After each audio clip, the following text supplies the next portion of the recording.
What's going on, everybody? My name is Steven with Job & Sons Plumbing, and you're watching the DIY Plumbers. Today's video is brought to you by Plumbers Crack Coffee. Go to plumberscrackcoffee.com and use code DIY10 at checkout for 10% off your order. Today's video is all about how to swap these Kohler flapper valves. They're a little tricky, and we're gonna show you how to right now. We don't have any parts for today's video other than this guy, so let's get started. All right, so as you can see, this is a Kohler toilet. This is referred to as their aqua piston, and this guy's failed. It's totally shredded at the bottom. So we're gonna start off by just shutting the water down, and really the whole goal here is we need to get this, because this is, if you try to pull this up, you're never gonna get it. There's no way to slide the valve around because of the chain. So the way to do this, you're gonna take your fill tube out. You're gonna reach down and grab this. This is what they refer to as that aqua piston here. It has 4 sides to it, so you're going to grab 2 of the sides, and you're going to twist to the left, and it's going to feel a little bit like you're going to break it at first.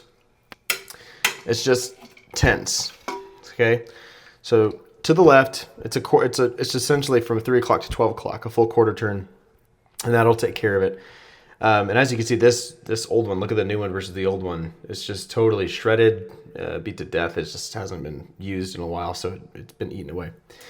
So you very well could just put the new seal on. However, you always want to just try to make sure to clean all this stuff out.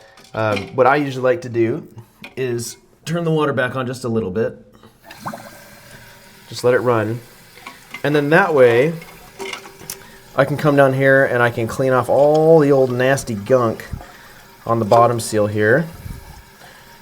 Just going to kind of get it to go down. There you go. Really what I'm cleaning off is just the ridge. There's a ridge at the top there. Same thing with this. We're going to get all this to go away as best as we can. It's not going to be perfect, but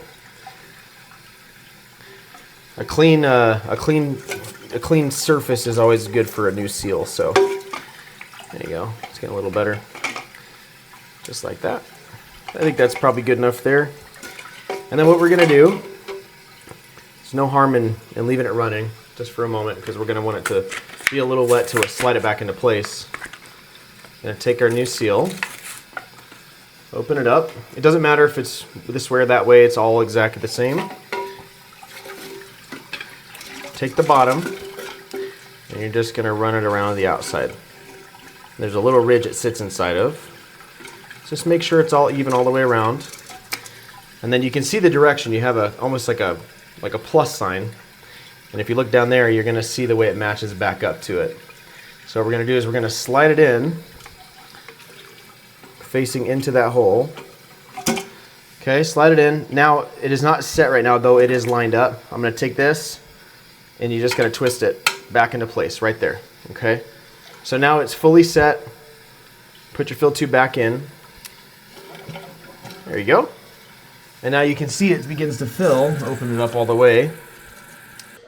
And there you go. That's exactly how you do it. So as soon as this guy stops, you just make sure that you're not leaking. You can test it a little bit, lift it slightly and push it back down, just to make sure that it is in fact going to seat once water's gone past it. Because sometimes when you set a flapper, it'll seat the first time, but once you lift it and set it again, it won't actually set.